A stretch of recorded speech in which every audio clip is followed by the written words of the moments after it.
embargo coordinator. So that's how it happened.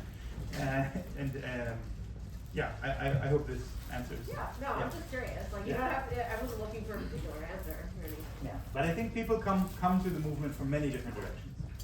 Yeah, please. Yeah, I was interested in what you said about the UAW. I'm a retired trade unionist, and I was very surprised, I didn't know this until I got here, that my union, the United Electrical Workers, is one of the co-sponsors of this event. Which is not surprising because we endorsed BDS 10 years ago.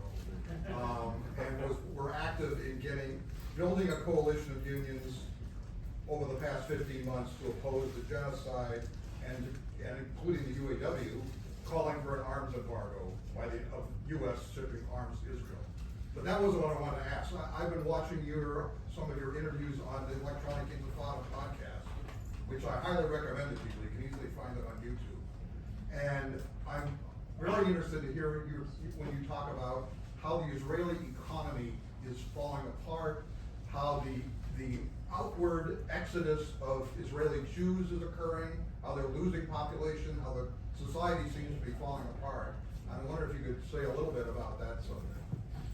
Yeah, with pleasure. I mean, the BDS movement has a campaign which is called Shutdown Nation. The full name is From a Startup Nation to a Shutdown Nation. And this was launched in January 23, before the genocide, because it was the new Israeli far-right government taking over, going after the courts, and the high-tech industry in Israel was panicking that the masks are off, and it's impossible for Israel to pretend to be this startup nation, the only democracy in the Middle East, and so on, when nobody is, not even the Israelis, think of their country as a democracy anymore. So, to my great surprise, I saw that the protesters in Tel Aviv, the protesters against government who are Zionists, they were holding a giant sign that said "From Startup Nation to Shutdown Nation." They stole our slogan, which I was very happy to see. So this has already started before the genocide. But once Israel embarked on a genocide, a lot of people in Israel, even if they supported it or didn't dare to speak against it, they did understand on some level that committing genocide is also committing suicide. That Israel has crossed a red line that will never be able to come back from, in terms of its relation to the rest of the world, the trade relations with the rest of the world, and it's a moral break. And the Jewish communities around the world obviously are turning their back on Israel when they see these atrocities. So this has a big significance on the economy and on the ability of the Israeli military to sustain the military effort, the war, and so on. So this is absolutely happening. You spoke about the people leaving the country. Nobody really knows how many, because anyone who keeps paying their health insurance, for example, don't count as if they've left.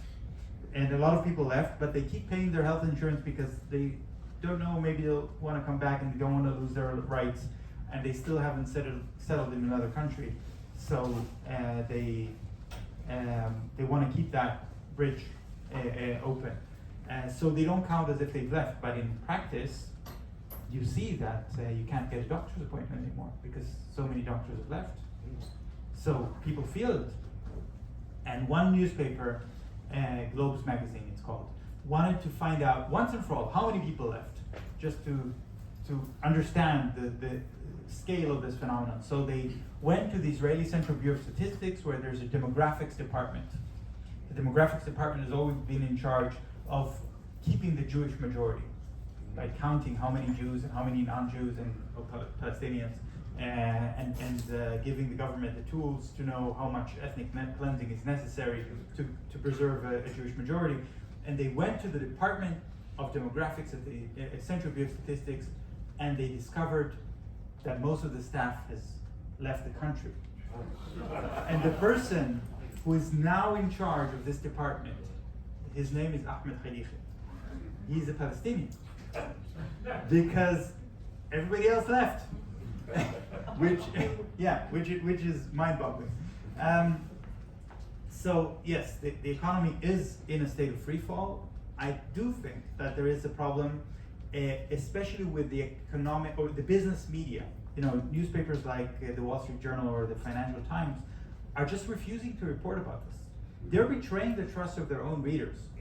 Investors who are buying Israeli bonds are making a terrible mistake.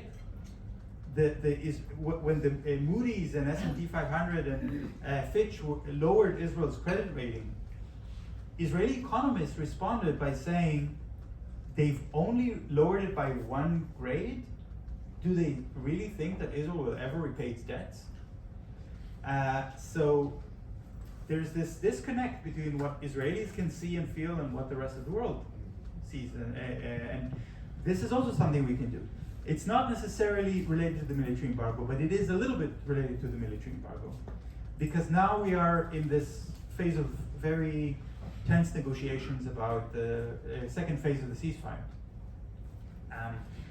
And the Israeli economists are saying the second phase of the ceasefire means that all the reservists, or at least most of the reservists, will have to be released from military service and go back. And this is necessary because economically Israel cannot maintain the reservists. It costs billions that they don't have. But I want you to think a little bit what it means for, they're talking about releasing 50,000 reservists who have served nonstop without a pause over 300 days, some of them 400 days. They have lost their jobs. They have no jobs to go back to. Most of them lost their romantic connections, like with their girlfriends or whatever. They don't have any connection anymore to these people. Their family doesn't recognize them anymore. They've spent the last 300 days killing and killing and killing, and that's it. And now they're going to go back, discover they have no jobs, no place to stay, no prospects. The only thing they know how to do is to kill, and they're angry. What do you think is going to happen with 50,000 people like this? So the government knows this. They're scared, and they want to say, well, let's not have a ceasefire, so we don't have to release these people, these soldiers to. But yeah, this is not a solution, of course. And I think this shows also this the connection between the economic problem and the military problem. Yeah, please. Okay, in the 1980s, there were labor groups which we were part of in Western PA that would have refugees from Guatemala, El Salvador, Nicaragua tour in the U.S. And when we talked to them, we would say, who was teaching the Somoza National Guard or the death squads in Guatemala? And we found out that it was Israel. Israel teaching, this was 40, 50 years ago. And so my question is, knowing that and the idea that this is going to be kind of a longer term struggle, how do you relate to the Israeli labor union, which is basically, this is what my comment is, it's Histadrut, is a kind of it's a racist labor federation. So would you like to just comment how you can link the workers' interests here with what's going on in Israel and how they're like diametrically opposed? Yeah, great question. Thank you. In the course of my research about the Israeli arms sector, I actually compiled a table of who are the biggest customers of Israeli weapons over the years, and I looked at the top 10. It was Guatemala but only during the Civil War, Chile during the Pinochet dictatorship, South Africa during the apartheid regime. It's like a list of the world's atrocities. And this is not because the Israeli arms industries are just more evil than the arms industries of other countries. That's not the case. It is that it's an agreement with the United States. The big arms companies in the United States, Lockheed Martin, Raytheon, Northrop Grumman, don't want to bother with these small customers, small-time customers, like militias and rebel groups and small-time dictators that may be committing terrible atrocities, but it's not worth it for their reputation, and it's not that much income. And in those countries, they tell the Israelis, okay, this is your niche. You do what you want in these countries, but don't compete with us over the huge budgets with NATO countries for the, so this is a little bit of a context to what you've experienced here with people coming from Guatemala, El Salvador. So it's not just the teaching, it's also the weapons. But the Histadrut, as a union in Israel, is indeed a racist organization. It only in the 50s, it allowed Palestinians to become even members. So it was a Jewish-only union. It's also racist towards Jews who, Mizrahi Jews, meaning Jews that their origin is from Arab countries or Muslim countries. So it replicates different kinds of racism into the organization.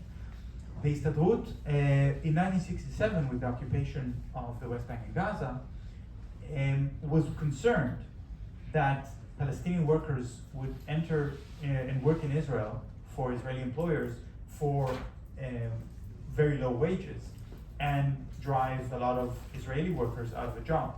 So they made an agreement with the government that all the Palestinian workers who come and work in Israel will have to, out of their very small pay, would be deducted the membership fees as if they are Histadrut members, but they will not receive any of the benefits and the rights of a union member.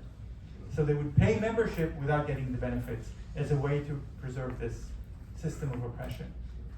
The Histadrut claims that they paid this money back, but it's simply not true. They paid a very small part of it back, and they didn't pay it to the workers. They paid it to some Palestinian union instead, which is supposed to give it to the workers, but it didn't. So this is a serious problem with the Histadrut until now. And of course, the Histadrut is also representing the workers in the arms industry.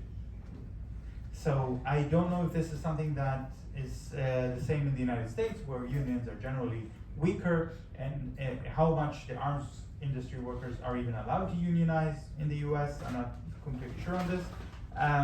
But in Israel, the big, especially the state-owned arms companies, IAI and Rafael, are Histadrut represented. So this is another good reason to cut ties with the Histadrut for every union. Not just because of the military embargo, but just common sense. Yeah, please. I wanted to comment that the power of that union sounds most similar in America to the power of the police unions.